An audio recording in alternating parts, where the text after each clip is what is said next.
On. All right, good evening, everybody, and welcome to the Wednesday, July 14th, 2021 meeting of the Chatham Airport Commission beginning at 5:06 p.m. This is a remote participation meeting only and will be live broadcast on Channel 18. Pursuant to Governor Baker's June 16th, 2021 signing of an act relative to extending certain COVID-19 measures adopted during the state of emergency, including the extension of his March 12, 2020 order suspending certain provisions of the open meeting law, General Law, Section 30A, subsection 20, until April 1st, 2022. This meeting of the Chatham Airport Commission is being conducted via remote participation only. Every effort will be made to ensure that the public can adequately access the proceedings as provided for in the order. A reminder that the persons who would like to listen to this meeting while in progress may do so by calling the phone number 508-945-4410 with conference ID 530-790-273 followed by the hashtag. Or you can join the meeting online via Microsoft Teams through the link in the posted agenda. While this is a live broadcast and simulcast on Channel 18, despite our best efforts, we may not be able to provide the real-time access. Call Terry Whalen. We will post a record of this meeting on the town's website as soon as possible. I would ask the public to please mute your mics and turn off your video. Terry, I can see Huntley, but it says my voice is on, my picture is not on, Susan, and you're I okay. can't hear the conversation. Susan, we can hear you. So the meeting needs to hold until I can get on. Susan, she's a dingbat. Susan, the meeting has started. And you can participate just like Ted Burke is by voice only. If you can't get your video working, I'm sorry. Commissioners, please, unless you're speaking, mute your mics and keep your video on. Thank you. Chairman will call roll call. Commissioner Burke. She can't get on. She doesn't see her video.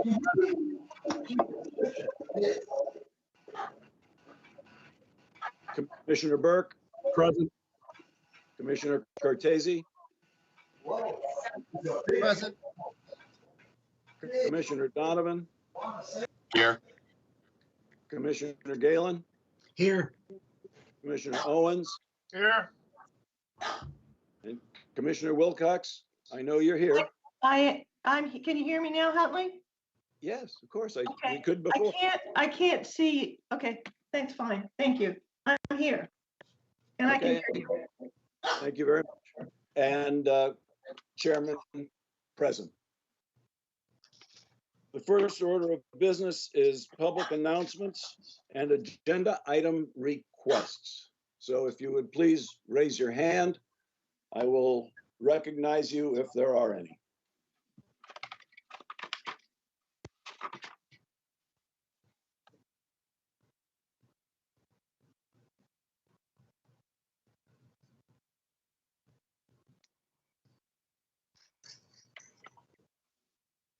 Seeing none, we'll continue.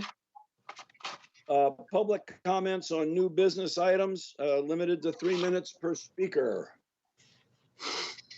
Excuse me, Huntley, I raised my hand. I do have agenda items that I would like to present. Thank you. I'm sorry, I saw your hand up, but then it went away. So I thought you took it down. I apologize. Go right ahead. Okay, and these are not necessarily in the order of importance, but at least I need to have two addressed at this meeting. Number No, one. these are for future meetings. Number These one. are not agenda items requests for this meeting. Number one, how is the Airport Commission going to respond to the comments made in the EPA's letter, which was sent to the FAA with copies to also sent to Chatham and the Commission. There are very important comments which need to be addressed yesterday, or at least before the master plan and EA is fully accepted by the FAA. I can answer that. You'll hear a little bit about that later. What's your next one? Okay, but there are a lot of questions, Huntley, that need to be addressed publicly. Thank you. Okay, go ahead. The second one is the commission needs to explain and discuss. And again, this needs to be done in the meeting. And discuss in a public forum. And for me, that needs to include comments from the public, please, Chairman. The safety implications of lowering the 600-foot ceiling at Chatham's airport. The town of Chatham. Any comments on this? The town of Chatham via the BOS and/or Chatham residents can, I hope, affect the Airport Commission's vote on this vital topic. Okay, thank you. Next. Thirdly, and Huntley, I'm going to finish reading this. For me, this is the most important. On July 5th, I sent you an email with 4 bullet points, which were serious public questions I asked you to address at this meeting. You responded on Friday, July 5th, stating that Matt would be addressing the top 3 bullets during his engineer's report. If he does not respond fully to the public questions, I reserve my ability to address the bullets during his report. Thank you. Okay, thank you. Is there anyone else who would like to add an agenda item or mention, have comments on the public meeting? Okay, seeing that, oh, Terry, yes? Yeah, I'm sorry, not to interrupt. I apologize for interrupting the vote, but Huntley, you did miss the minutes. You just as a point of information. You certainly did. So Now we'll go back. Thank you. Does anyone have any additions, deletions, or corrections on the minutes from the June 9th, 2021 meeting? Anyone, anything there that they, as they read through over the weekend, anything there that they need to bring to the attention of the group?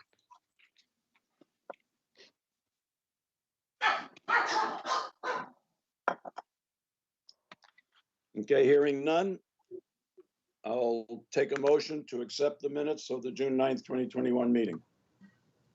So moved. Do I have a second? Second. Okay, thank you. Roll call, Commissioner Burke, Accept. Commissioner Cortese. Unmute. Yeah, sorry about that. Accept. Yep, thank you. Commissioner Donovan, Yes. Commissioner Galen, Yes. Commissioner Owens, yes, Commissioner Wilcox, Yes. thank you, and Commissioner Harrison, yes. Minutes are accepted.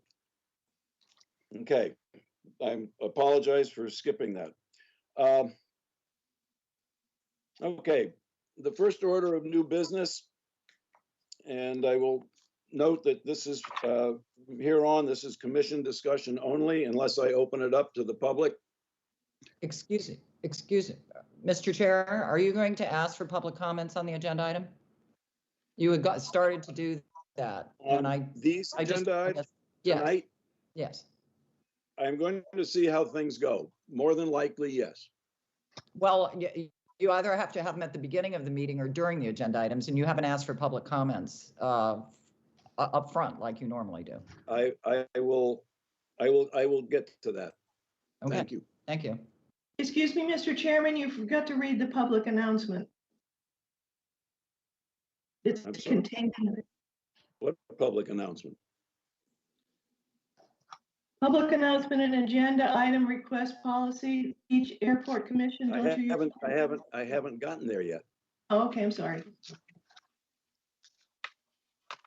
Okay, the first order of new business is to reorganize our annual commission reorganization. And I will accept motions from the floor with regard to the positions of clerk, vice chairman, and chairman. Well, first of all, I'd like to hear a motion for vice chairman. Make a motion to nominate Mike Guyland for vice chairman. Do we have a Second that second? motion? I'll I second that. Okay. Any discussion? All right, roll call. Commissioner Burke, Yes. Commissioner Cortese, Yes. Commissioner Donovan, Yes. Commissioner Galen, Abstain. Commissioner Owens, Yes. Commissioner Wilcox, Abstain. and Commissioner Harrison, yes. 5 and 2 abstentions. Chair and then. I would like a motion for chairman. Mr. Chairman, I nominate Huntley Harrison to be chairman of the Airport Commission. Are there Second. any seconds? Second. Got a couple of seconds, thank you. Any discussion? All right, I have a, excuse me, Huntley. Yes, I would like to, and I've mentioned this to the Board of Selectmen, I would like to hold off on the appointment of the chairman until a later date. That's my request. Susan, as far as I know, by law, we have to do this. Okay, good.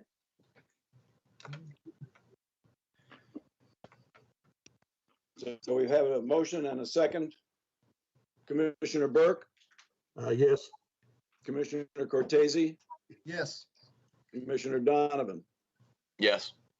Commissioner Galen, Yes. Commissioner Owens, Yes. Commissioner Wilcox, No, and Commissioner Harrison abstains. So it's 5, 1, and 1.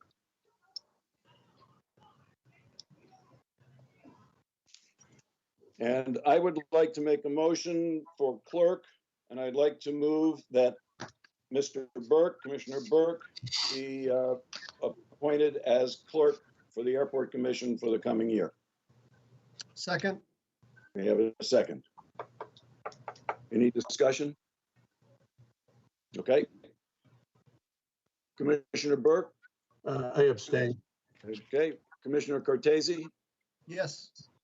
Commissioner Donovan, Yes. Commissioner Galen, Yes. Commissioner Owens, Yes. Commissioner Wilcox, abstain.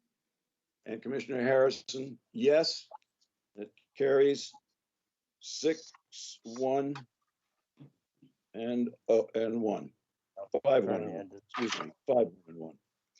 Okay, thank you very much. We'll proceed with the rest of the meeting. And what I've done, anticipating a long session later on. Oh, I've got to adopt the public participation policy. Sorry again. All right, let's see. Get to the right page. Commissioners, you'll note in your packet the public meeting participation policy. It's 2 pages in the middle of your package. I assume you've read it. I hope you've read it. And I'd like, we are going to move along the same lines as the Board of Selectmen. And this outlines the responsibilities of the chair, approval of minutes, public announcements, and agenda item requests. It's basically the format of our meetings. Excuse me, Mr. Chairman? This is Commissioner Wilcox. I did Yes. not receive that information in my packet. It was in your packet. It was item 4, Annual Commission Reorganization, and then right after that, item 4, Part B, adopt meeting public participation policy. I have no pages after that, Chairman. Oh, wait a minute, excuse me, I apologize, yes, I do. I'm sorry, thank you. Okay. Proceeding with that, I'd like, I'm going to ask for a motion to accept the meeting, public meeting participation policy. And then if we have any discussion on it, we can do that and then we'll take a vote. So do I have a motion to accept the public meeting participation policy? Excuse me, To Mr. accept the public participation policy. Before this is accepted, Mr. Chairman, I have a question. We haven't accepted it yet, and I said we will have discussion after we have the motion on the floor. Well, So if we we have- accept it, then there can't change. We have a motion on the floor. I think it's been seconded. Did anyone second the motion? I'll second it. Okay, we have a second, we have a motion and a second, and now we can have discussion. So, Commissioner Wilcox? Go ahead. There's a bullet, I don't know if it's a bullet point. It says public announcements and agenda item requests states the second order of business on all agendas will be public announcements and agenda item requests. The conduct of the commission with members of the public under this item are governed by separate policies, and that's where it says attached that I don't have. I apologize. I have to ask Mr. Whalen. Terry? Yeah, so that was attached because that is the policy that's already been adopted. I did not put it in twice. It is the policy that is under item 2 in your package. So it's the reference to that policy had been adopted previously back in January of 2015. So that's the document that the attached is referencing. I currently didn't, I'm not sure I have a document from 2015, Mr. Whalen. If you go to page right after the minutes, there's a title page 2, and then Chatham Airport Commission. That's the policy that was adopted January 5th, 2015. Again, I did not receive a copy of that. I apologize. So I'm questioning. This is going to get voted on and approved, but I object to it. Commissioner Wilcox, I think if you turn back in your package, you'll see this. Go back in your package right after the minutes, Yes.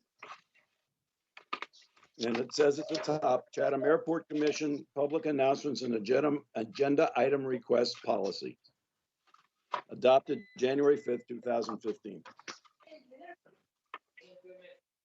Okay. Thank you. I see it. I apologize. Okay, My mistake. I apologize, everyone. I heard you. We all heard you. Thank you. Okay, so we have a motion on the floor. It's been seconded. Do we have any discussion on this format for our meetings? Then we can unmute, both unmute and listen to it squeal. on their end. Commission? Okay, someone has their mic open. Susan, is that your background noise? I'm sorry. Oh, Okay. Dave, you have your hand up? Dave Owens? Is it with relation to this? Or is it something else? You're muted. Okay, no, I had it up before. I didn't take it off. Okay, Thank you. all right. Okay. So hearing no other comments from the commissioners, I'll take a vote. Commissioner Burke? Yes. Okay, Commissioner Cortese? Yes. Commissioner Donovan? Yes. Commissioner Galen? Yes. Commissioner Owens? Yes, Commissioner Wilcox? yes. And Commissioner Harrison, yes. Okay, that carries. So that will be our format unless sometime it changes. But that's how we will conduct our meetings going forward. Now, the next thing is item C, commissioner reports in the agenda, but I'm going to move item F and item G up a little bit to this part of the meeting. And I would like to start with the request from, hold on a minute, from Monomoy Community Services. Teresa Malone, are you in the audience?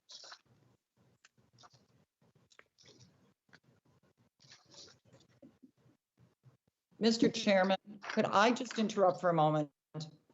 Elaine Gibbs. That is. Identify yourself. I am in the audience. Okay, thank you, Teresa. Who was it that wanted my attention? I'm sorry.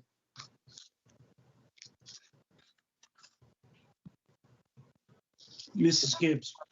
Ms. Gibbs. Oh. Ms. Gibbs, you Hear me? still, I can hear Can you hear you. Go ahead. All right. I'm confused about the process here. Item 3 on the agenda was public comments on new business. You didn't do that. I did. I did. No. No one said anything. I didn't see any hands raised. I didn't see anything. I've talked before and I asked you, and you said you would get to that, and you never did. I'm going to get to it right after item D in the agenda.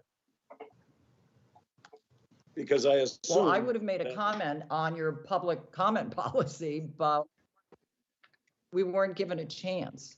So my question to you is, are we going to be able to comment on the agenda items as they come up? Because now we've missed the opportunity to make our comments at the beginning. And for us to wait around and not know when you're going to say we can speak, I would have done it at the beginning of the meeting under public comments, but you didn't ask for them. You said you were, when I asked, you said, I'm getting to that, and you never got to it. Well, I apologize for that. Do you have something you'd like to say now? I can make an adjustment. Yes, my question was, I'd make public comments about the EA, the environmental assessment now, if you're not going to allow comments during it. No, yeah, that was my point. I'm going to be allowing some later on that. Okay, on because environmental assessment. Yes, ma'am. All right, thank you. You're welcome. Mr. Buckley, was yours the same thing? I had the same concern that we weren't going to be able to comment. No, you will. On the public participation policy that was being proposed.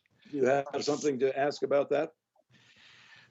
No, I was going to make a comment, which was the fact that, yes, it seems on the face of it, the idea that the public was not allowed to comment on the public participation policy is contrary to Town of Chatham public participation policy adopted during the annual town meeting of 2014, which says that the number 5, Article 43 was adopted by a vote of town meeting.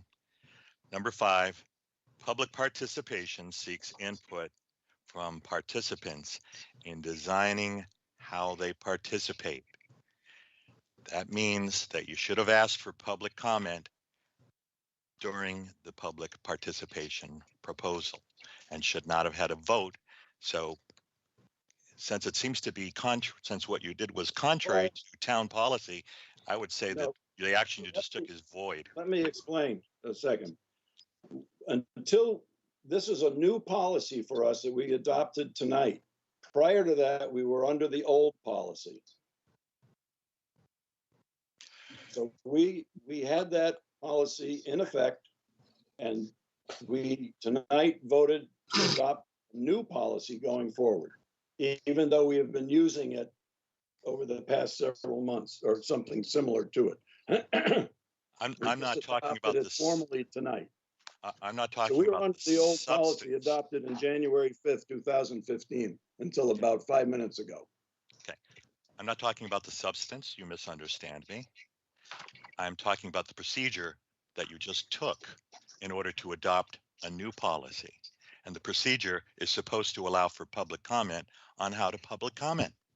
According to official town meeting policy, you have, obviously it's all recorded now for anyone to see that you didn't have not followed the official town policy for public participation by not allowing the public to comment on how they should comment. You can adopt anything you want, but by not adopting that on the face of it,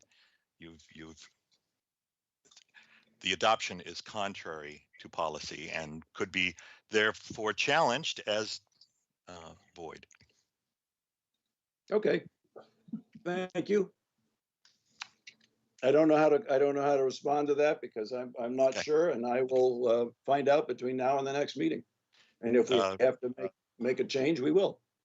Under the new website design, if you go to government, the menu comes down, you go to selectmen, and right under that it says public participation, and it shows what was adopted in 2014 as far as official town policy for public participation. I've brought it up before, but apparently it's never referenced again. I'm wondering if you've ever found it. Thank you. Thank you. All right, Teresa Malone, sorry to keep you waiting. You have the floor. Hi, thank you very much. We went to the selectmen a little early last night to request the permits possible to run a fundraising event at the airport on Monday, July 26th. We're envisioning a smaller version of the area or the space and the type of atmosphere that you guys are able to create, like at your airport open house. We tried to have an event at the VFW, and it was rained out, and now the VFW is unavailable for an extended period of time. So we're looking for a venue to hold our music fest, which now has been shrunk down a little bit. It is a 1 to 2 band event. We're looking to use the hangar specifically to house the band, nothing else. That's not where the event will be held. It will be on the paved area out in front of the hangar. We have secured porta potties, so there'll be no need for anyone to go into the facility. We are working with Tracy Shields at Hangar B, and we also have Douglas and Janet Fields on our board, who are quite knowledgeable in the workings of the airport and would be there that evening to help as well. We're expecting about, hopefully 150 to 200 people. It would be from 7 until 10 p.m. and the plug would be pulled at 10 so that we do not break any noise ordinances. We have secured police to help with parking as well as supervision. And we'll be having alcohol served. We did secure a 1-day alcohol permit and entertainment permits. The alcohol will be provided or overseen by Chatham Light Liquors in North Chatham. They have a bartending license, so we'd be working with them. I think those are all the points. We're hoping it works for you. We do need an enclosed area given the nature of the event. We realized obviously people could sit on the outside of the fence and listen, but we're also going to have cornhole games laid out on the pavement. We will have food vendors all holding food permits from the Board of Health.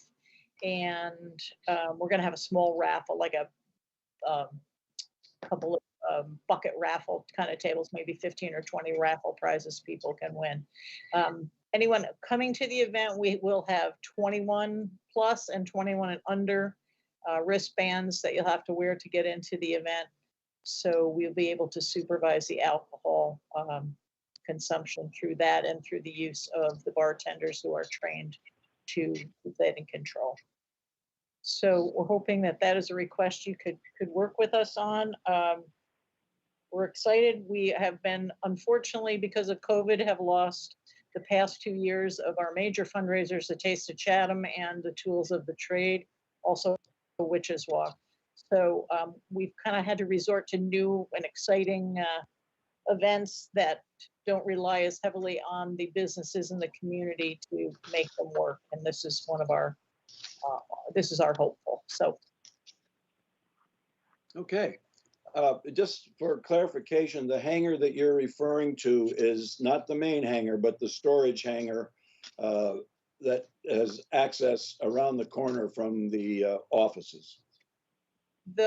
Whichever one is, when you come down the steps in the pedestrian area, is that it right there? Or is it the one on the other side? One around the corner. The round the corner? You know what, either would work for us. I guess it's a matter of how much work you guys have to do to have enough room cleared out for a band to be in it. So wherever it works for you will work for us. Okay. All right. Now, the other thing I have for you is, just in case, do you have a rain date? We don't at this point. I didn't want to jump the gun. We can certainly set that up in the next day or two with you. It's becoming a, we're pretty dejected from the last one getting shut down from rain. So this may be a one and done. I'd need to go back to my board and decide if it is rained out, are we going to postpone it and try and run it again? What we don't want to do is step on any other like long-standing events, and August tends to be pretty heavy with hook fish. Right. I know that the United Way usually does, they have a big one, but they do a couple of other ones. So we don't want to get in the way of any other organizations that have already planned their dates out. That's why we actually selected the 26th, because that's when we would have had Chatham. So Okay. Great big long answer to your question. No, we have not set up a rain date, but we certainly can. Well, yeah, I think to just get back to us on that. I think it's a nice thing that you're doing. I know it's been difficult putting it together, given last year's shutdown and trying to rearrange and do something for this year. I know you've had a couple of options and wound up with this one, which, as far as I'm concerned, I think it's good, and I'm glad that the airport can help out. But I still need to get a consensus from the commissioners, and I'd like to find out what people think. So let's see. I think what we'll do is I'll ask for a motion to accept this request. We'll get it on the floor, and then we'll discuss it, and then we can decide about voting yay or nay. Okay, so do I have a motion to accept the request from Monomoy Community Services for the use of the storage hangar on Monday, July 26th from 7 to 10 p.m.? So moved. Commissioner Wilcox says motion. Accepted. Thank you. Do I have a second? Second, Second. Okay. Any discussion? Any further discussion? Any questions? I know I asked a couple of questions. One clarification, and then about the rain date. Anyone else have anything that we might want to ask Teresa?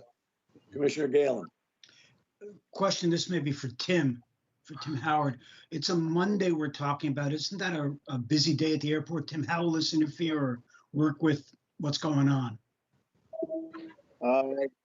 Commissioner Garland, it's late enough in the day. I think it won't have much impact. We will, of course, move whatever airplanes needed out of that hangar for them for the event, and it ends at 10, so we can put things back in after it's done. So I don't foresee a problem with airport busyness at that time frame. So operationally, it shouldn't be an issue for the tarmac, the taxiways, et cetera? No, because the area is limited to the back storage hangar and the pavement immediately in front of it. We're not going to allow access beyond where the fence line is with the flagpole area over to the vehicle entrance. We'll snow fence that, and I think they're going to have some food trucks was talked about. So that'll be the barricade to keep people in that vicinity or that area. So it should not impact ramp access or any of the normal airport traffic. What about parking? Because for the airport event, parking is on the field usually. The discussion about the parking is they can use the airport's gravel parking lot, which is right next to the vehicle entrance road to the airport property. Also, you have the town annex parking across the street, as well as the street parking along the fence. And at that time of day, should not be a conflict with anything the airport's customers. Thank you. And one thing, maybe Teresa, maybe you might want to get in touch with the VFW and see if we need overflow, you could use some of their parking. Yes, we intended to do that. They are planning to be closed on Mondays and Tuesdays for the remainder of the summer. So that, I mean, I think that if veterans and members are able to go in, they would be using the back parking lot anyway. I think we can access that one along the top there. Oh, great. Okay. All right. Let's see. I got Commissioner Cortese. I think you have one. Yeah, just a quick question and comment. I think it's a great idea, and my daughter has used Monomoy Community Services, and it's a nice use of the airport. But my question is really for Mr. Howard again, as it seems like he's going to be doing a fair amount of setup work and then utilizing his staff to help out with this and move the planes out and whatnot. Is this okay with you? Do you have the capacity to take care of this? Yes, Commissioner Cortese, I'll be more than happy to help out Monomoy. So I'll be here personally as well to supervise things. So we're willing to donate our time for that. Right. Okay. That was my question. Thank you. Thank you for your help. Reverse. Commissioner Owens, you had your hand up again.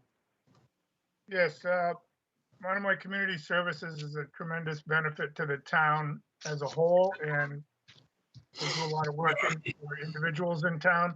And I think it's a great event for them, and nice of Tim to put his time involved in helping them set up and everything. I noticed that they have a police detail, and I'm wondering if that volume of people, which I think we do at the airport open houses, maybe see if they could get a couple of personnel from the fire department and ambulance maybe to stand by, or if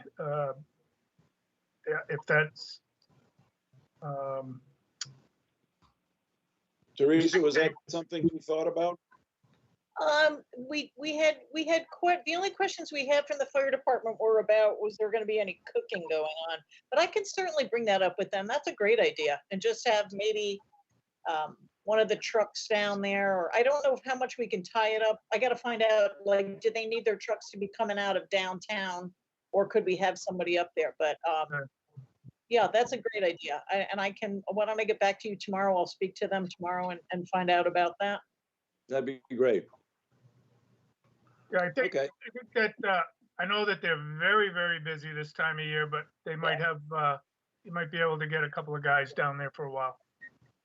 Thank you, Mr. Chairman. Okay. Commissioner Wilcox, you have your hand up? Yes. Can you hear me? Yes. Thank you. Yep. I just wanted to thank the commission and the airport manager for their support on this. Sounds like a wonderful plan, and I support it wholeheartedly. Thank you. You're welcome. Okay. Commissioner Cortese, I'm sorry. Yep, you have one. Thank you, Chairman Harrison. I just have one quick last comment on this, and it's for Teresa, I believe.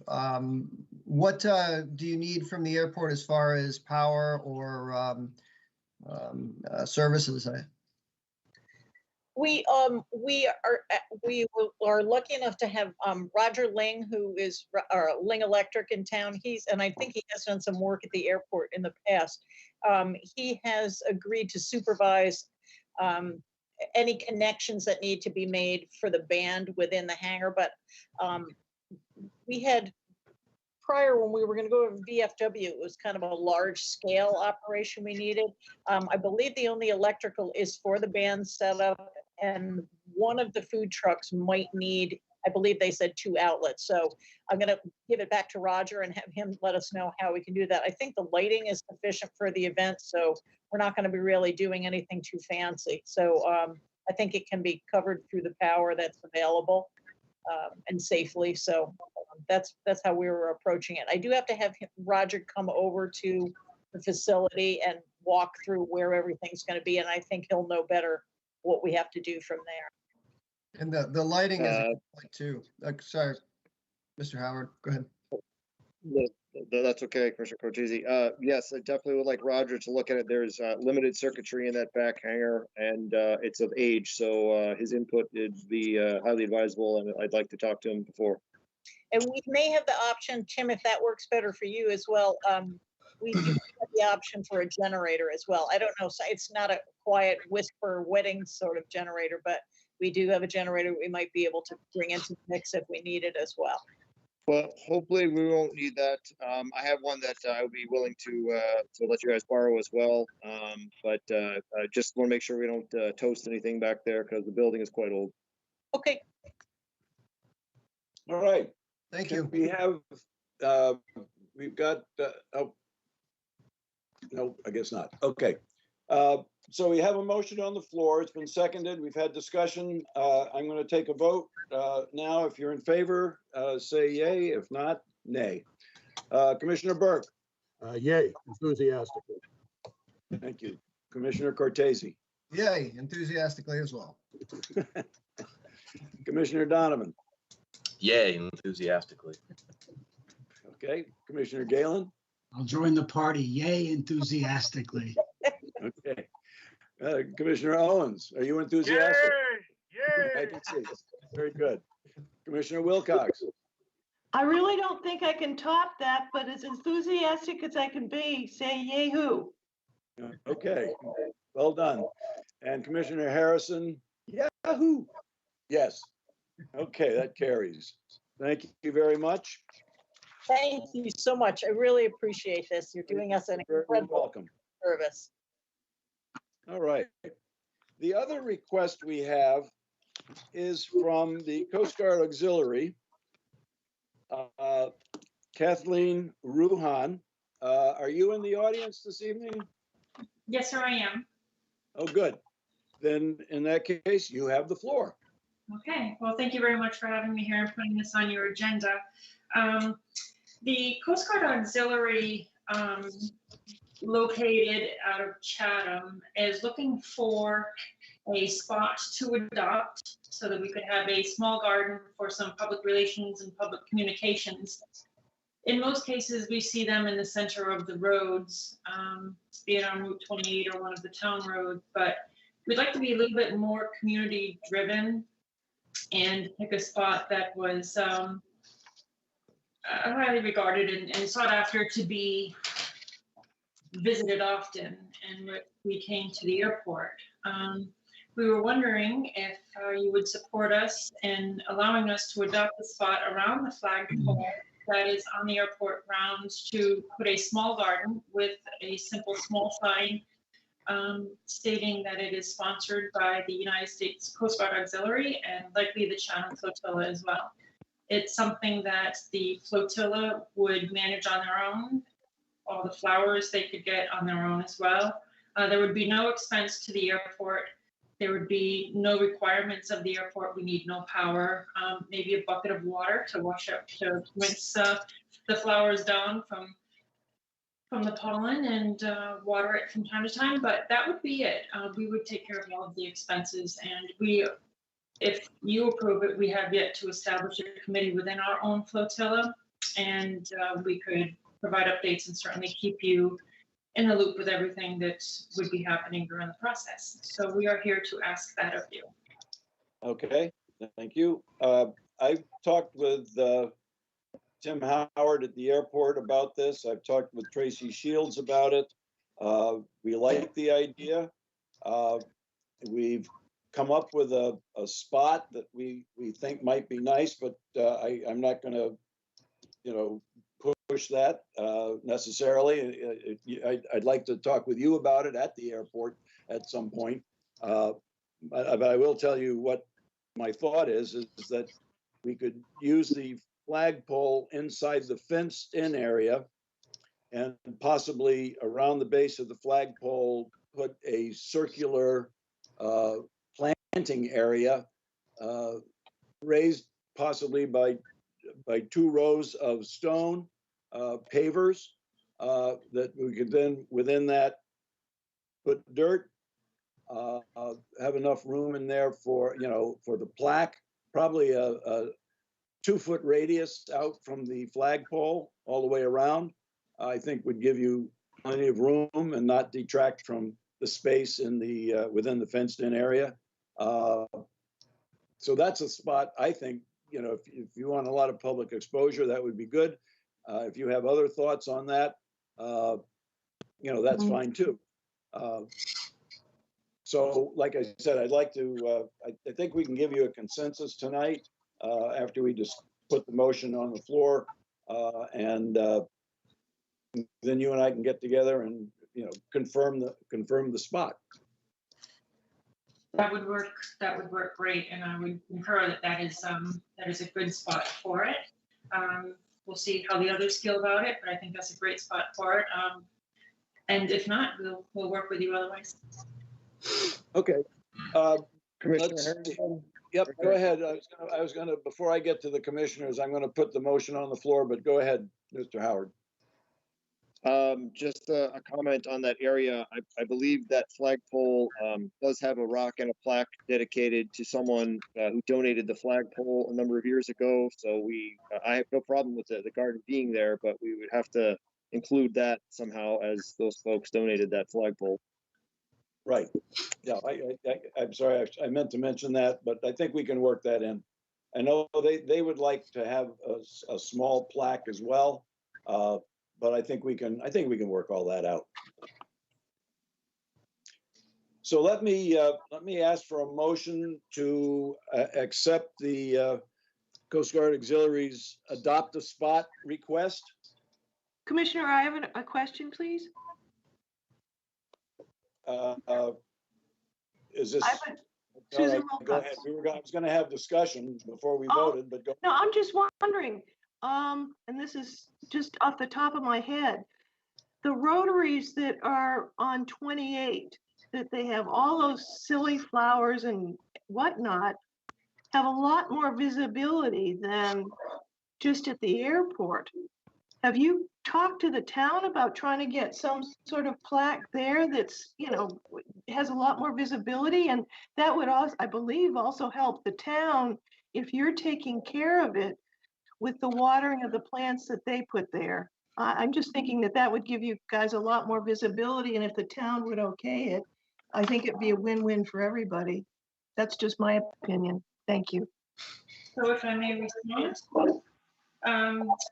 those are not town roads. Those are actually state roads. And with the state roads comes a lot of legality work that needs to actually go right up to the Commodore of the United States Coast Guard Auxiliary and the director of the auxiliary, who is actually the gold side, the Coast Guard themselves. And they would have to go to the Coast Guard legal team before we could do anything on state roads. As far as the town roads, there's only one place that is available, and I've spoken to the Chatham Garden Committee there, and they're an aging group, and they don't have the abilities to manage it. As far as the town areas that they do have available, those are adopted. Those are not owned by the town. They've been adopted by the garden club, the Chatham Garden Club. So they only have one spot. So anything that we do, we can't work with them on that one because it's just far too much work for them to do. And if they have another spot open, they said that they will certainly let us know.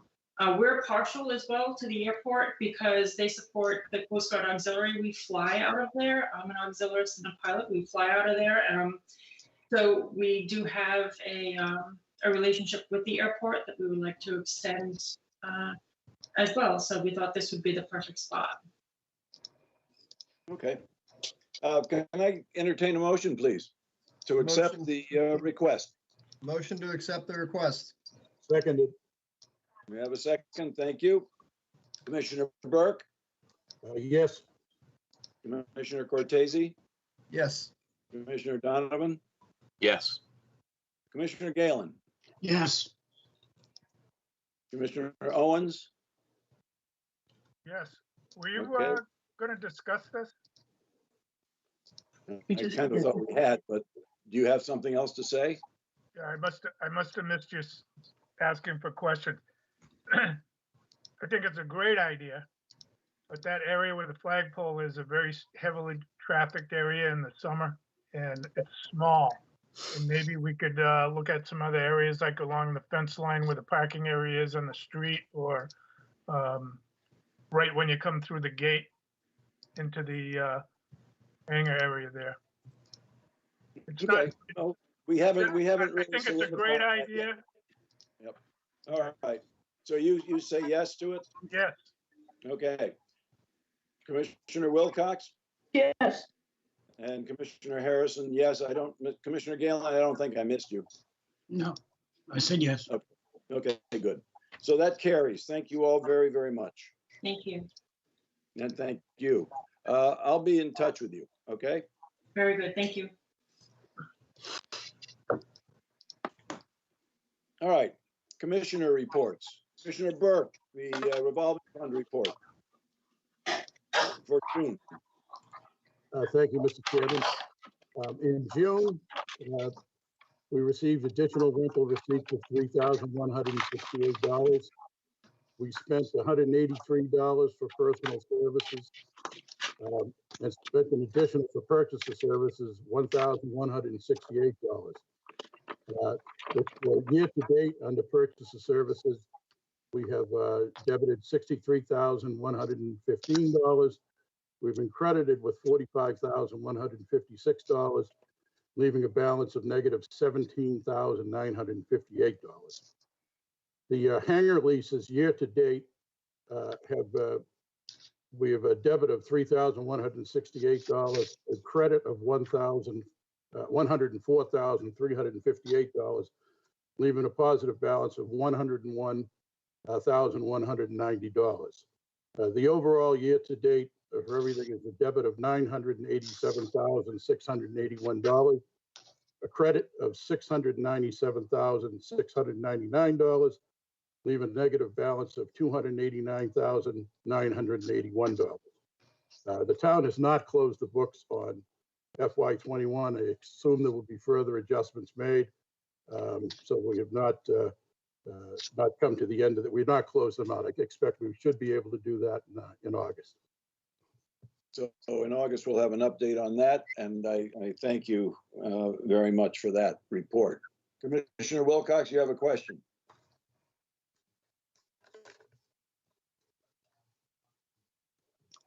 Commissioner Wilcox, I see your hand up, or do you have a question? Mike is muted. Sorry, I'm here now. First of all, I wanted to say congratulations to the commission for accruing in the revolving fund $101,190 for F20. Good job. And that's with the hangars. You already answered one question about the debit. It's a journal entry. I'm curious, what's that for? It was the, are you talking about the 3,168? I am. That was put in there inadvertently and then removed. I didn't see it removed in there though, but that's okay. Going on. Question, the account on the report itself, the account name lists only payment dates, and it seems to be the dates that any deposits or debits are credited. Why not, at least for me, for the hanging portion of this, why not be more specific? What is the hanging portion? The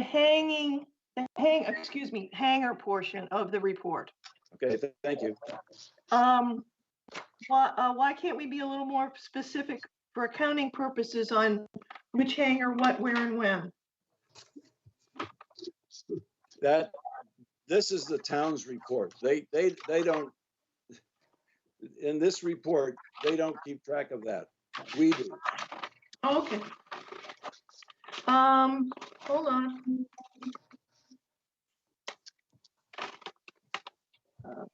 Revolving fund. And if I'm not mistaken, Commissioner Wilcox, you've asked for a lot of that information already. Okay, yes, and I appreciate that. Before we go on, I would like to bring up some points just for the record. With regard to the revolving Hold on, fund? just, yes, please. Is this with regard to the revolving fund? Yes, it is, sir. Okay, go ahead. And this is in regards to hangar payments. Payments as per the leases are supposed to be paid on a quarterly basis, which means the total amount that should be credited each quarter accounts for $21,650 that should be posted July 1st, August 1st, January 1st, and April 1st. And if that amount has not been posted within the quarter, there should be late fees accrued. And we talked about this a little bit before, you kind of brushed it off, Chairman Harrison, but there should be $25 fees accrued for hangar fees that are late. And I'd like that to be a priority or that be put into effect. Well, it is in effect. And I haven't got the most recent accounting I have, I've got three, I think I've got three people who still owe, and it's early in July. So I will follow up with them and make sure that they make their payments. Okay, then one other point, and this is for reference, the July payment is actually for July, August, and September. So let me just review the fourth quarter of this report on the F1 lease payments actually received. And if you go to it, I gotta go to it. Apologize. Okay. I apologize for, if you look for the first or the last quarter of F20, there were 8 payments made, totaling $77,900.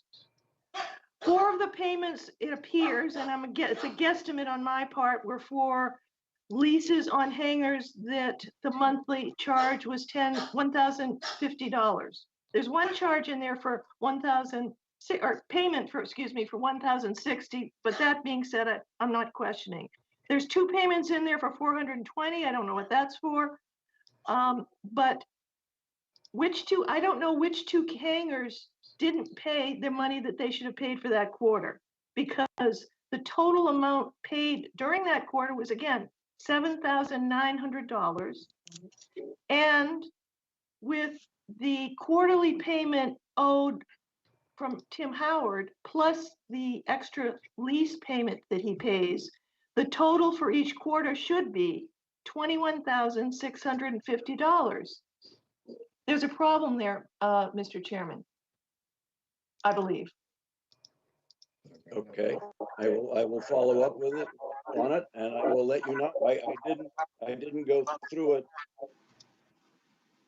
Someone's mic is open. If you could please shut it down. I'm getting feedback.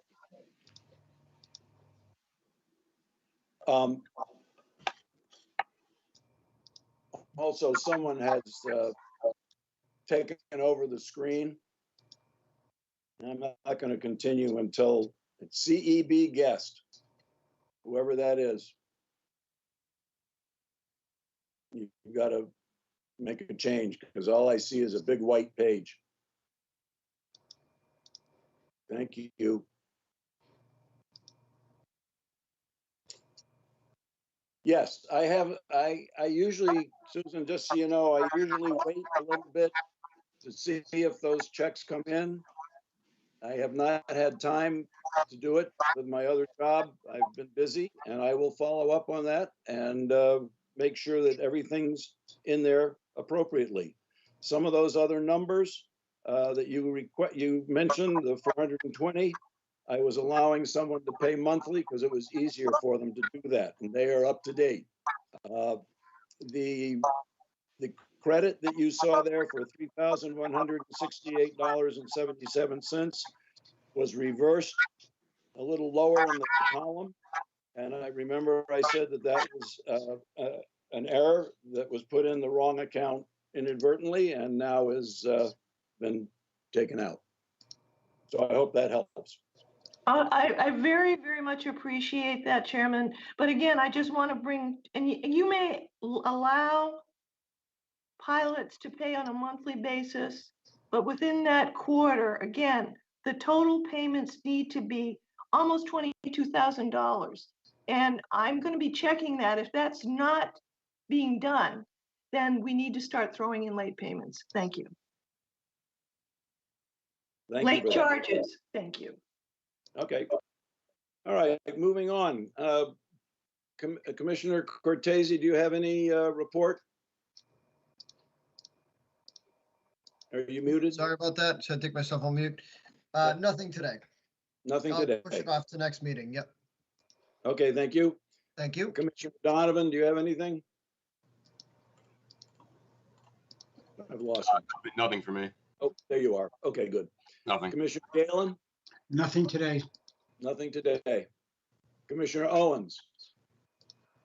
Yes, just a brief note, Mr. Chairman. All I have was, we're still waiting to hear back from the harbor master that plans are being made to vacate the area by the target date of early November, and that the area will be left clean and free of debris. And we're hopeful we can find a suitable money-maker use of the area in the fall. Okay, and that area you're referring to is the fisherman's storage area, yes. Northeast corner of the airport, right? Right, and I believe Okay.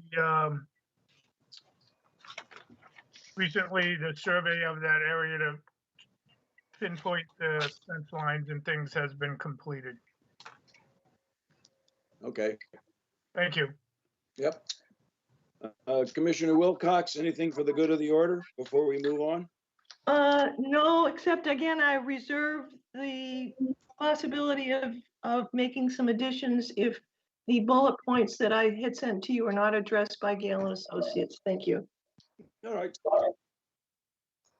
Okay, I do have a report that I'd like to make this evening, and before we move on. Over the last several years, the Airport Commission, the airport manager, and the town have received numerous comments, questions, and critiques regarding the airport master plan update, and more recently regarding the environmental assessment. Although many have been supportive of the Commission's efforts to do what is necessary and required to make the airport safer for all, there have been those who have questioned just about every aspect of these two efforts. Questioning can be a good thing, but when it is coupled with exaggeration, misinformation, innuendo, out of context regulations, and it winds up bordering on harassment, the questioning goes beyond reasonable area of discussion and becomes a pattern of false information. This is a definition of what we've all come to know as fake news. There is a group of citizens who are using various forms of misleading media, flyers, a website, ads, letters, to negatively influence the public by suggesting limits to airport operations that would essentially ensure that the airport cannot operate under any conditions and would ultimately have to close. This to me is unconscionable, and it would be met by stiff legal pushback by the Federal Aviation Administration. The airport has been an asset to Chatham for many years and will continue to be for many years to come. So where can one find the facts? There are two readily available sources. One source of information is in the Airport Commission section on the town website.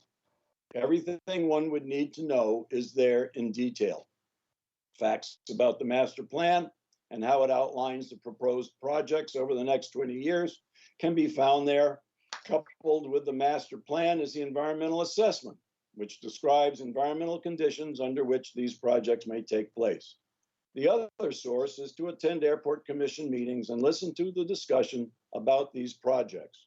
The Commission is always willing to listen to all reasonable sides of an issue and will respond accordingly.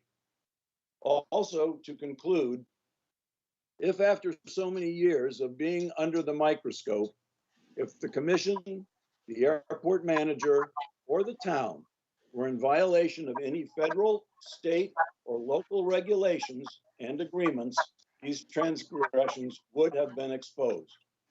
The truth is, there are none.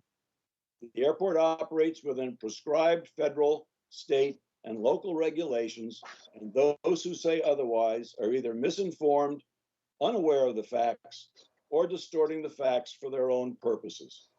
The Airport Commission will continue to put the safety and security of those in the air and on the ground at the forefront of its endeavors.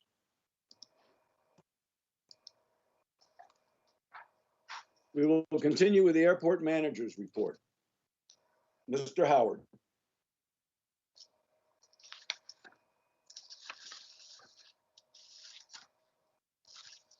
Sorry about the delay there. Thank you. Thank you, Commissioners. Thank you, Chairman Harrison. Okay, so our manager's report for this month.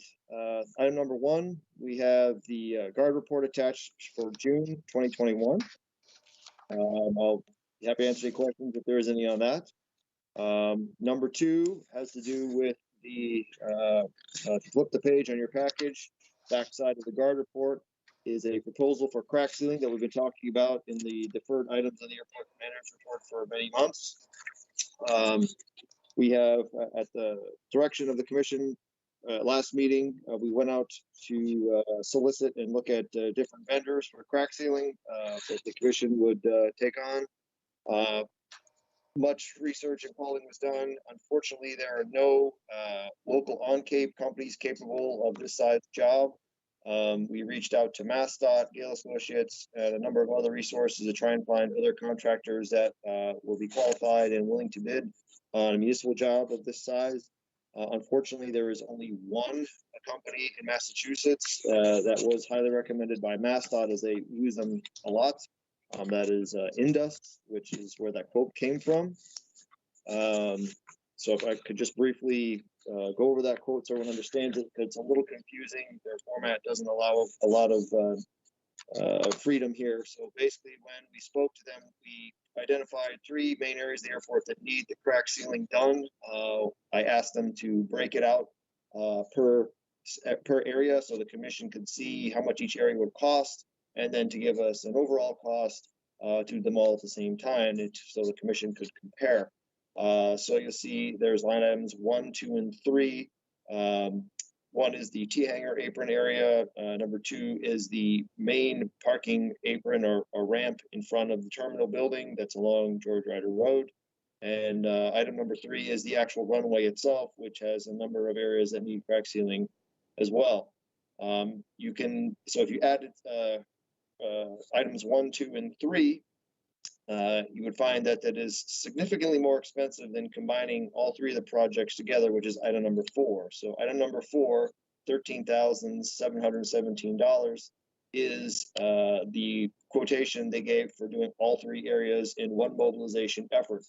Upon being questioned as to what the large discrepancy in the total was, Indus basically came back and said it's all about mobilization, getting their trucks and folks here on that day. If they had to come back multiple times, those are only partial day jobs for them. When they come out for a job, they want to do an all-day affair, and those 3 jobs basically work out to that. So the $13,717 is what they quoted for all 3 of those areas. So there's significant savings in having them all done together. Now, following this and further discussions with Owen Silba, who is the chief engineer at MassDOT Aeronautics, and discussing this with him, and I was working with him to find some other contractors. He told us that if we procure this locally with the commission paying for it, he would be more than amenable to giving the commission a grant from MassDOT Aeronautics in FY 2022 to reimburse the commission for 80% of this cost, because this is typically something that MassDOT tries to do, at least for the runway and main taxiway. But because of COVID and budgetary problems in the past, they have been unable to do such. So we don't honestly ask them for a whole lot of money on a routine basis.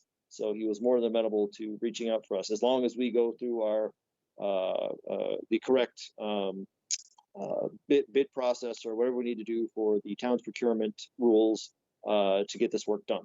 So we would need to get our staff liaison, Terry Whalen's input on this as to what a sum of that amount would require. There are two other companies that will do this type work. Unfortunately, one is in New Hampshire and the other is in Pennsylvania, so they're well out of state. So MassDOT is fine with us using Indus, but we need to comply with whatever the town's procurement rules are before we can move forward with anything or have any contracts put together. So I submit this for discussion and questions by the commission. And if they decide to direct us to go forward, we'll obviously work with the town finance office and Terry to see what needs to be done, if we need other bids or not. Okay, thank you. Mr. Whalen, are you there? Yes, I am. Could you review with us, please, what the town procurement policy is for an expenditure of $13,717? I believe we have to go out for bid. Yeah, you would need to get you'd need to seek three prices for that. So again, you're in that $10,000 to $50,000 band. So that would need to be documented and follow that process. So that's really the state procurement. Thresholds need to be followed, and then whatever documentation we need before moving forward. So again, typical, anything we would be doing over 10,000, would kick in. So a question, I'm sorry, to Terry. So if we do solicit bids from these two out-of-state contractors and they don't bid, we just need to document that and submit that, or is that sufficient, or for the town? Yes. Okay. All right. Thank you. All right. That was item 2. Oh, go ahead. I'm sorry. Were you done? That's okay. If there's more questions on our discussion, let's do it now. Otherwise, I'll go to number 3. Right. No, let's take care of this right now, and then we'll go to number 3.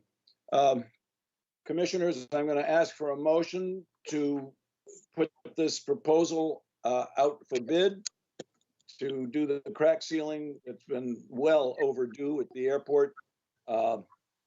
And with that grant of 80%, I think that brings us down substantially and makes it very affordable.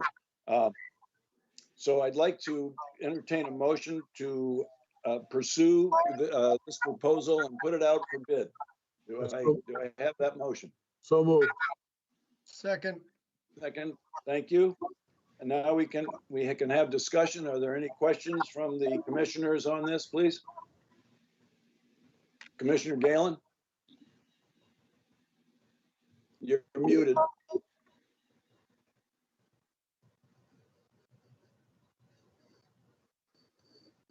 Mike, you're muted.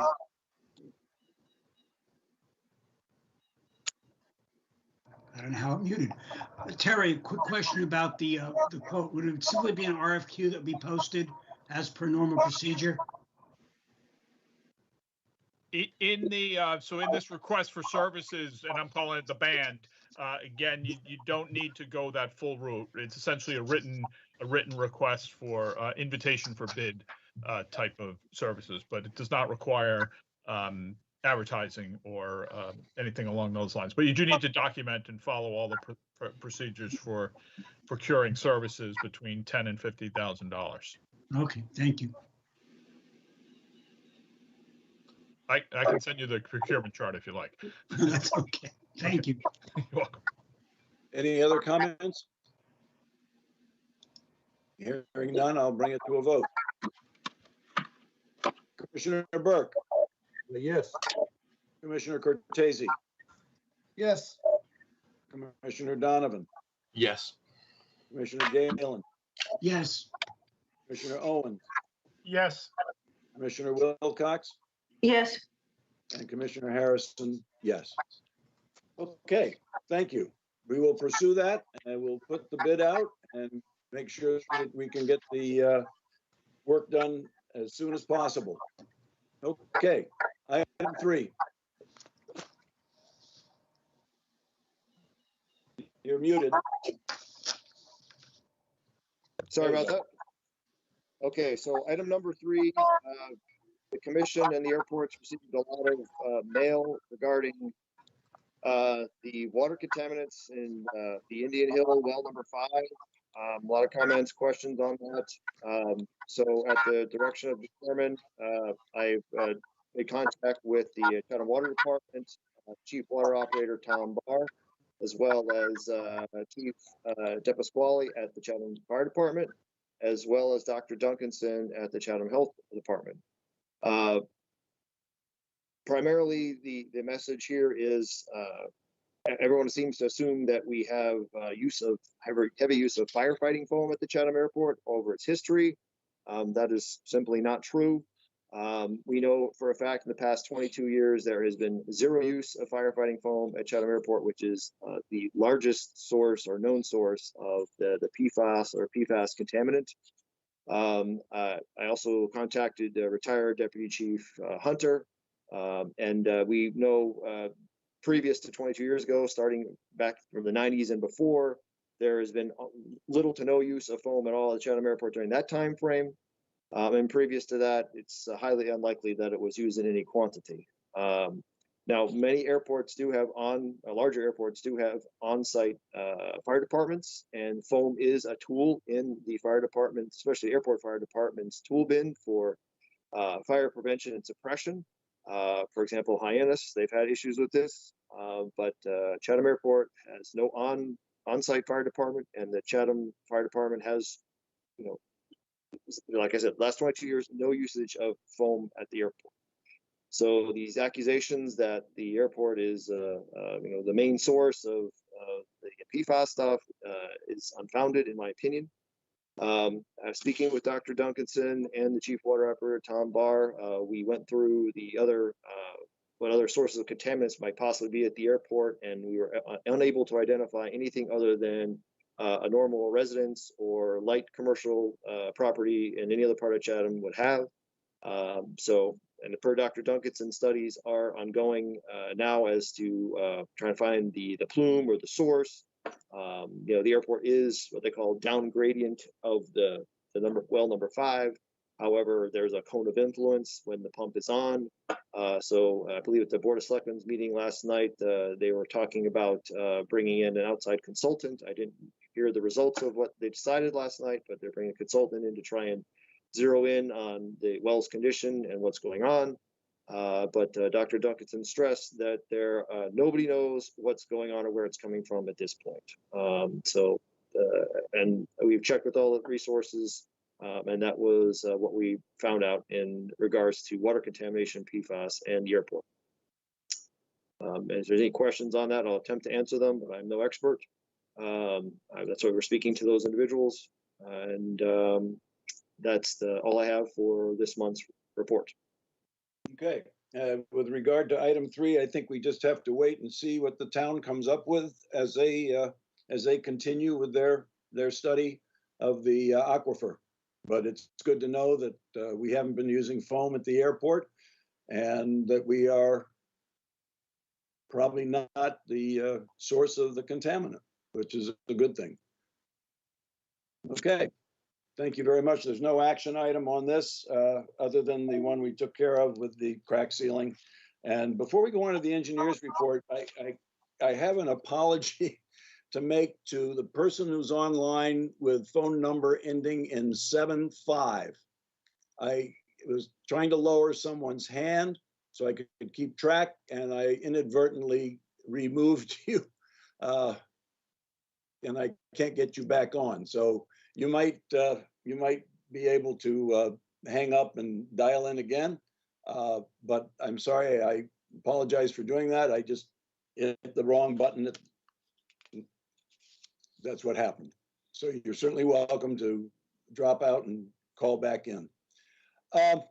Okay, moving on to the engineer's report, and then we'll have the discussion on the environmental assessment, and I will open it up to questions at the end. So moving on. Oh, Commissioner Owens, what?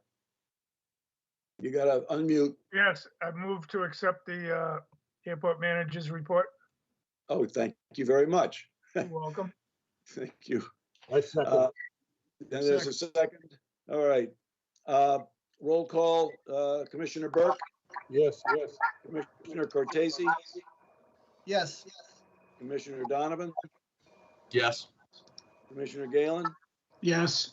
Commissioner Owens, Yes, Commissioner Wilcox, Yes, and Commissioner Harrison, yes. Okay. Thank you for catching me on that. I appreciate it. Okay. All right. Matt Karen, engineers report. Okay, good evening, Mr. Chairman. Good evening, members of the commission. So Gale Associates is still working on the environmental assessment. There was a public comment period, as you all know, that ended on July 6th. We've received several comments that we are in the process of processing and reviewing those and incorporating and updating the draft environmental assessment and adding additional information based on some of the comments that we've received. We are working on a final environmental assessment for review by the FAA. We are fortunate tonight to have Richard Doucette of the FAA on with us this evening to talk about the process moving forward. But essentially, we are going through those comments, incorporating them into the environmental assessment where there is merit, and we'll be preparing a final EA for the FAA's review. So at this point, I'll just turn it over to Richard to talk about what people can expect for subsequent steps. Thank you. There's been a number of comments and questions in the public comments about process, the EA process, so I wanted to specifically address those. There seems to be some confusion that because NEPA, the National Environmental Policy Act, is a federal statute, why are we getting involved with the Airport Commission and Mass DOT? Why are they even involved? And if this is the Airports Commission process, where is the FAA's process? And just to be very, very clear, it's all one process. We work jointly with Mass DOT and the local Airport Commission on every project we do. The proposal coming forward to remove trees and build hangars is the Airport Commission's proposal, not mine, not the state's. The federal regulations require us to consider the environmental impacts of those proposals when there's a federal action. And the federal action here, as it typically is federal funding and a change to the airport layout plan. We would not have public comment on a proposal without including the Airport Commission, any Airport Commission in the state, in receiving those comments and understanding them, because I'm sure they'd like to read them and know what they say. And the same goes with Mass Aeronautics. While 90% of the cost of this effort is borne by the FAA, there's still a local cost and a state cost. So I always work in partnership with the state and the local entity, because every airport is run by a local or state entity, not the FAA. For every environmental assessment, for every master plan, for every environmental impact statement, for every wildlife hazard management plan, all those planning efforts, all those documents that we do because either they're a good idea or because they're required by federal regulations, we always use contractors, and this EA is no different. There probably are a few federal agencies that do their own environmental assessments, and those would be agencies that are land management agencies that own their own land and are proposing something on their land, like the U.S. Forest Service or the Park Service, let's say. But the FAA always uses contractors, and local and state entities that run airports hire the contractors, but the EA itself is under the supervision of the FAA. That's the phrase in the regulations, under the supervision of, and this one has been and will continue to be. Matt and I have been going back and forth, incorporating bits and pieces of the comments. I've been through every comment, and I'm going to go through them again. And one of those comments that was referenced earlier in this meeting was the letter from the EPA. The only reason there's a letter from the EPA is because I contacted the EPA and asked them to look at the EA and comment on it. I do that for every EA that's for projects located on a sole source aquifer. So any EA on the Cape and the Islands or in Plymouth, in New England, those are the sole source aquifers. So when there's an EA, I notify the EPA so they can comment on it, because we want to make sure that anything that we approve at an airport is not a threat to the sole source aquifer. So that's why the EPA commented. We asked them to. How will the comments from the EPA be addressed? Like everybody else's comments. We read the comment, we incorporate them into the document, and then the EPA has their comments addressed just like any other commenter. One thing that I think makes sense with the amount of comments, I mean, I think it was 170 something pages of comments, which is a very large volume of comments considering the nature of the project under consideration is very small, in my opinion. That's a lot of comments. But because there are a lot of comments, what I'd like to do is the final EA will probably be done before the end of this month. And I'd like to have a 30-day public comment period on the final EA. So that final EA will be advertised in the local newspaper and on the town's website. The public will be given 30 days to comment on it. Those comments will all come to me. And then I can use those comments to inform the federal decision. The federal decision is called a finding. Typically, it's a finding of no significant impact, or FONSI. We love acronyms in the federal government. So I'm anticipating that a FONSI will be issued sometime after the final EA. So that will probably be in September. So again, people have been reading and commenting on the draft EA. We incorporate those comments, then we issue the final EA. We'll have a public comment period on that so that when I write the federal decision, those comments can inform that federal decision. So that's the process going forward. People can send comments to me by hard copy by mail or by email. My email address will be on the public notice. My mailing address will be on the public notice.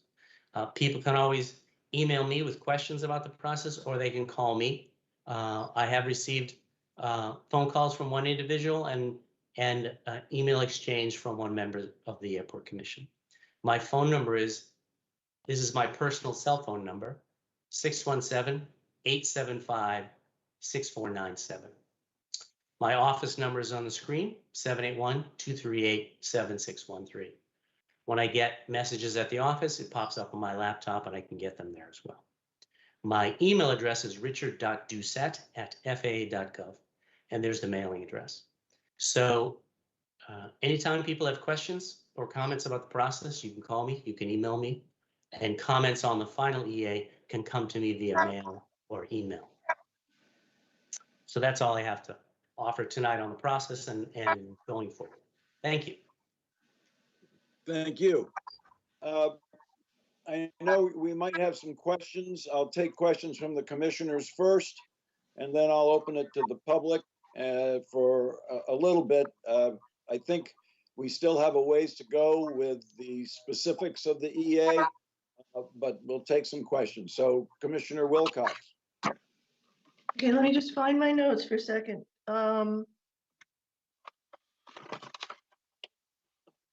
I sent you a letter. Okay. I've been doing some research, Chairman, and I've looked at the meetings that were done in September of 2019 in July, where the Commission was presented a draft on Chapter 6. It was revised again in August of the same year. Unfortunately, wait a minute, Huntley, let me finish. Well, wait a minute. No, is this on the EA? The master plan final We're not is talking about the master plan tonight. okay. Well, we dealing need with to the talk, environmental assessment. okay. Well, then my question to you is, I need to just make him a statement about the master plan. The master plan that is in the final September package is not the same master plan that was written either in, and this is a fact, not the same one that was written in September of 19 or August of 19. So that master plan is null and void. Period. End of question. And I will be showing information to to Board of Selectmen Kokolas, proving that and that's my comment on that. Could you send me the specifics on that, please? I'm going to By show it to email? Mr. Kokolas. You can meet with me and Mr. Kokolas. I'd be happy to do that. would- Secondly, with regard to the environmental assessment, my question to you, and again, this is one of the questions I brought up to you, was the EA, environmental assessment, descriptions of airport approaches to the airport is not the same that is reflected in the master plan, period. There has been a question about option 1, option 2, option 3. That's not the same as alternative 1, alternative 2, and alternative 3. In the master plan, there is no alternative 4. In the EA, there is an alternative 4. Can I answer that for you? Susan, hello? Can I answer that for you? Did I lose you? Hello? Susan, I can clarify that. I need to finish my comment. I apologize, Huntley. Well, The final draft, excuse me, in the master plan of September 2021 has a lot of verbiage in it so that an additional option can be applied in the EA. Well, that master plan was written sometime in 2021. A fourth option was never motioned or voted on during any public meeting or airport commission meeting. And I'm thinking and wondering when those changes were approved and Gale and Associates and the Airport Commission allowed those changes to be put into the master plan of September 21. You may answer the question. Well, first of all, September 21 is coming up. We haven't gotten there yet. But I'm talking September 21 of 2019. The draft of chapter 6. That was the first. Go ahead. All right. Let me see if I can clarify some things here for you. First of all, in the master plan, alternative 1, 2, and 3, and you'll agree with me, I hope, that those are the only alternatives in the master plan in chapter 6. Is that correct? Do you agree with me? That is correct. Okay. They have to do with approaches. Okay? Yes. All right. In the environmental assessment, there are 4 alternatives. These alternatives deal with the vegetative management plan regarding the projects. So there are 4 alternatives in the environmental assessment. There are 3 alternatives in the master plan. Are they related? Yes. Are they the same? No. Does that help? Partially. You can't say that alternative 4 has to do with the master plan. Well, it's related to it, but it's not an extra step. It's not an extra alternative. Thank you. I appreciate that description. However, as I stated previously, the master plan draft of September I'm sorry, July 29th, 2019, which was voted and approved on during that meeting, Which chapter? Chapter 6. Right, we voted and approved that then, correct. It was then rewritten in August of 2019. I Correct. think there were some changes that the public made after that, and I think they were incorporated into There the were- master plan because the public was asking for some changes to be made, and we made the changes. There may have, I wasn't around there. Okay. We Yes. voted to accept chapter 6 based on the changes that were discussed at that meeting. There were some, and again, I'm going to talk to Mr. Kokolas about this. However, the final chapter of the final draft chapter, excuse me, the final draft of chapter 6 that was submitted to the FAA is not the same as the one that was either written in July of 2019 or August of 2019. And I will show you and Mr. Kokolas where the differentiations are. So I am saying to you, from my opinion, the master plan was changed during the COVID. Who authorized it? I don't know. The verbiage changed, Huntley. You know it and I know it. I will show you about it later. Thank you.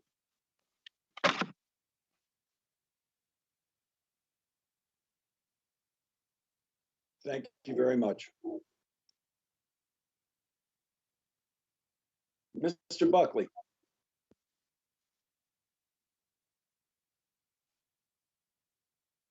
Okay, thank you, sir. I have a question for a clarification question for Mr. Doucette, if he'd be willing to answer, if he's available for a clarification question on the process for the environmentalists. Sure, go ahead. Yeah, so it sounds like you were indicating that another or perhaps a final environmental assessment or an almost final environmental assessment will be available for comment in the fall, you said? Was that what you were saying? No, it's not an almost final, it's a final. And I anticipate that that will be issued before the end of this month. Before the end of this month, July. Okay. So, and then people will comment on it because why would people comment on something that's done? We'll have a meeting. Because there's a step after that, and that is the issuance of the federal decision. Okay. And right now, it's my understanding, I've looked over the assessment. So the finding, is that different than the conclusion? Because there's no conclusion in the environmental assessment about whether there's significant impact. So I could agree with everything in the environmental assessment, but disagree with the conclusion about whether it's a significant impact. And I'm wondering when I or anyone else will be able to see or comment on the conclusion, which is the whole purpose of the environmental assessment, is to conclude whether or not it's a significant impact. So And that is made in our finding, which I anticipate will happen in September. Okay, so I would only, okay, so if someone disagreed with the conclusion or the finding of no significant impact, then it would be too late. No, they would comment back to me if they like. After so there's an opportunity to comment on the finding of no significant impact? There always is. There is typically not a public comment period, but people can always comment on it back to me. I write it and I sign it. Okay.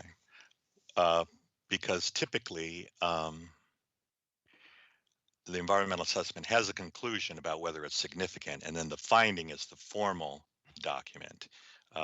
If there was a Council on Environmental Quality, in case you didn't know, had a study back in 2014 where they had it done about best practices for environmental assessments, and they found that this is the President's Council on Environmental Quality, and they found that the major inadequacies of environmental assessments were that there was no clear delineation of significance as the major inadequacy of EAs across the government.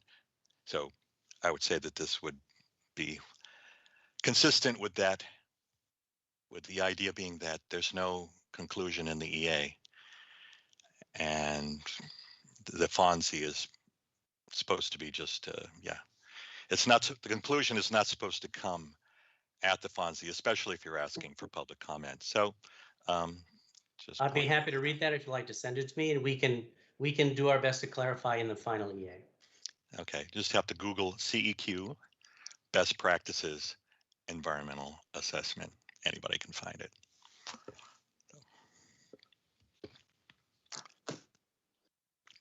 Thank you. Okay, I've got another hand up. I guess this is Elaine Gibbs. Go ahead. Thank you, Mr. Chairman. I'm still a little confused. If I understand, the final draft is going to be done by the end of July, and then the findings will be in September. After the final draft and before the findings, is there going to be a public hearing? Is there going to be comments made and a discussion so that if there are things that have to be considered from the public, we have an opportunity before the actual findings occur? Am I understanding that correctly? Go ahead, Mr. Giuseppe. We typically do not have public hearings on environmental assessments. We have a public comment period, which people have engaged in quite a bit. So the public comment period on the draft EA and the final in this conversation we're having right now, that's all part of the public involvement process. I do not anticipate a public hearing. I don't know if I've ever had one on an EA. We have them on EISs, we have them on noise studies, but we typically do not have them on EAs. I would comment that the agenda item, I think, was misleading. It just said environmental assessment next steps. It didn't say this was the opportunity for people to, the one and only opportunity for people to weigh in on the EA. So I think that was misleading. I think that's why a lot of people aren't on this meeting. It just sounded like it was going to be continued. I would say that the EPA report should be taken into consideration. I know that the airport manager weighed in on not using foam. I don't think that's the only thing that can contaminate water. Well 4 is Indian Hill. It's right there. And wells 5 and 8 are not very far away. Drinking water is really important. You are in the middle of some very sensitive areas that feed our wells. And I think that when the EPA says that water wasn't looked at and under the terms that they considered appropriate, that should give you pause and that should be done. If we weren't in this situation with PFAS, that is produced by a whole lot of things, not just foam. And that used to be a construction area that the airport sits on. So I would hope that this is continued until we can do work. The town is expecting to do work to study these areas in terms of the ubiquitousness of PFAS that are showing up all around the airport. To conclude, if you're not a scientist or we haven't had studies done, that it's not a problem is irrelevant and I think irresponsible. So I hope you continue it and not make any further decisions until until you do what the EPA told you to do, which is to do an in-depth water analysis. Thank you. Commissioner Wilcox, you have a comment. I just want to address what was just brought up.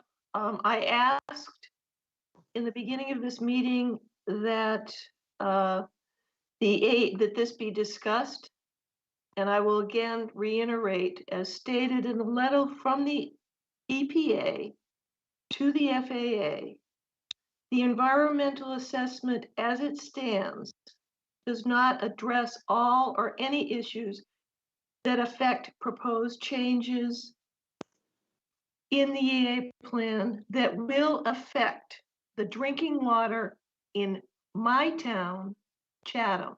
That needs to be addressed at the next meeting. Thank you.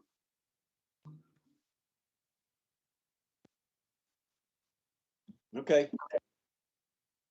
Thank you very much. All right. Seeing that there are no more comments from the public, are there any closing comments from the other commissioners? I'll just go down the list and you can tell me yay or nay, and then well, we have to accept the engineer's report. So do I have a motion to accept the engineer's report? Motion to accept? Second. Second. Any discussion? I don't accept it. As a commissioner, I do not accept it. I don't think that it's final. Haven't, Okay. Susan, we Thank haven't you. voted yet. Okay. Well, you asked for a comment. I'm saying I don't accept it. Thank you. Thank you. Mr. Karen, I see you just popped up on the screen. Do you have any comments?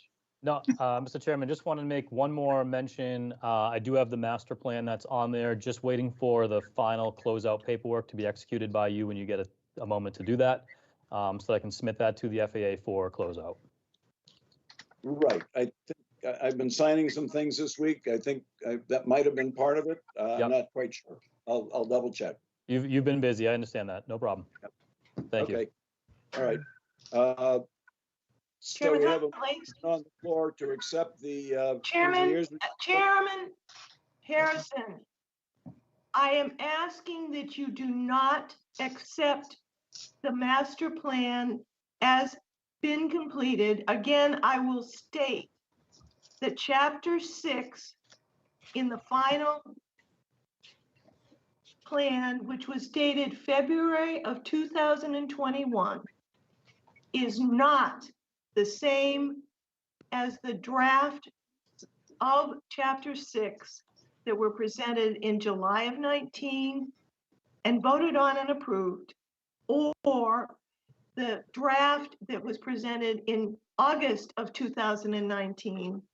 The final draft in the master plan has different verbiage and is not the same as either of those that were presented during any commission, and that needs to be addressed. Thank you. I see Mr. Karen's hand up. He might be able to clarify that. Go ahead. Yeah, Mr. Chairman.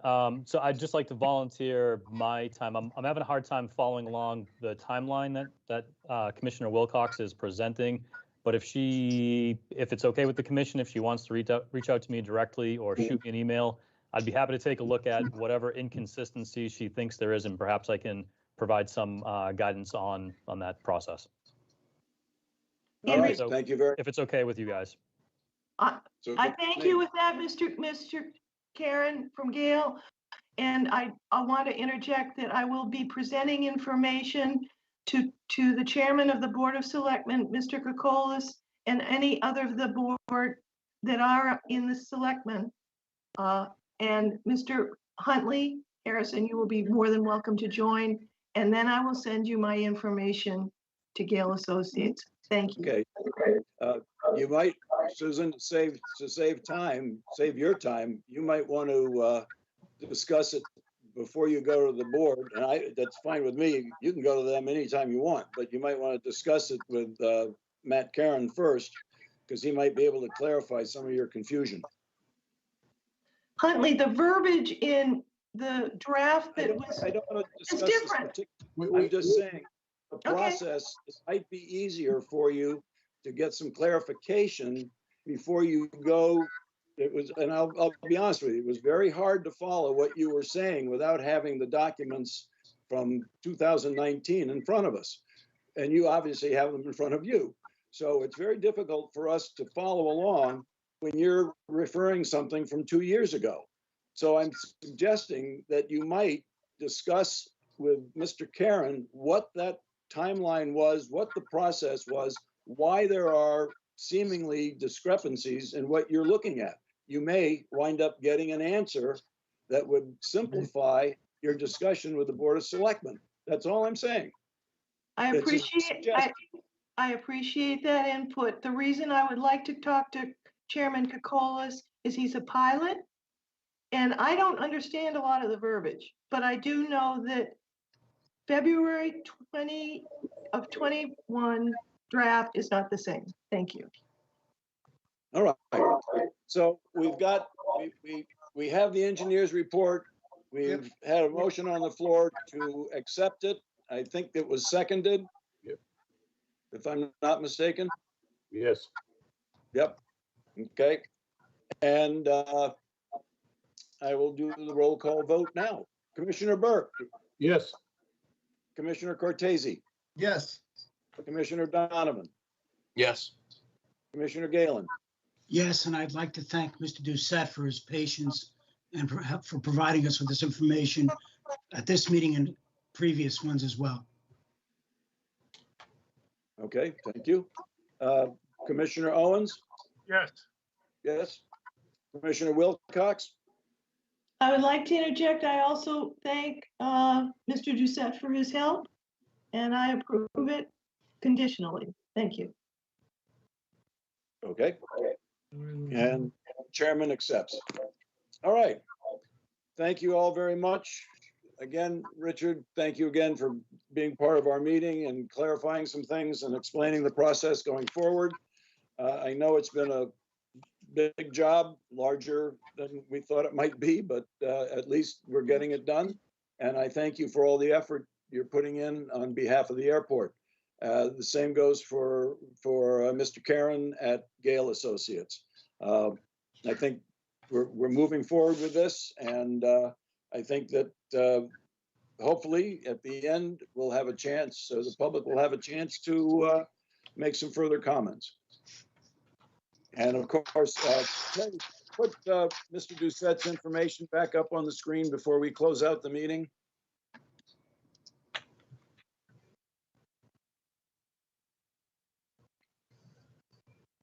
I think he's there. I hope he's there. Yeah, if you hold on 1 second, sorry, I just No, the that's share fine. didn't That's work fine. perfectly here. I Let just me want get to it right make now. sure everyone has it.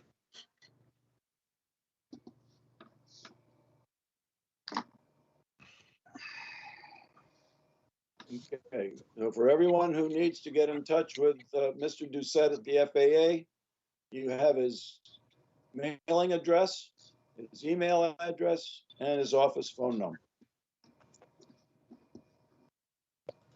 We'll leave that up on the screen, and I'll just poll the commissioners. If you have anything further you'd like to say, Commissioner Burke, anything further?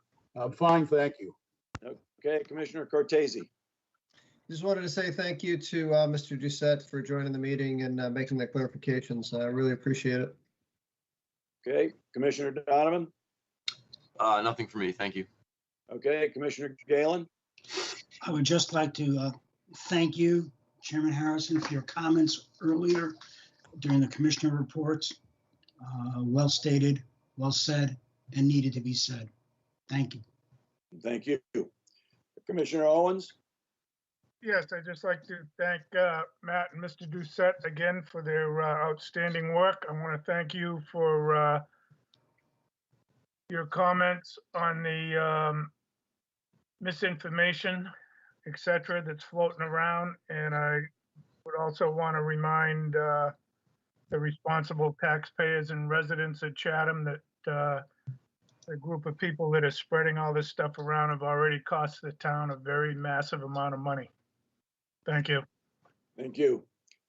Commissioner Wilcox.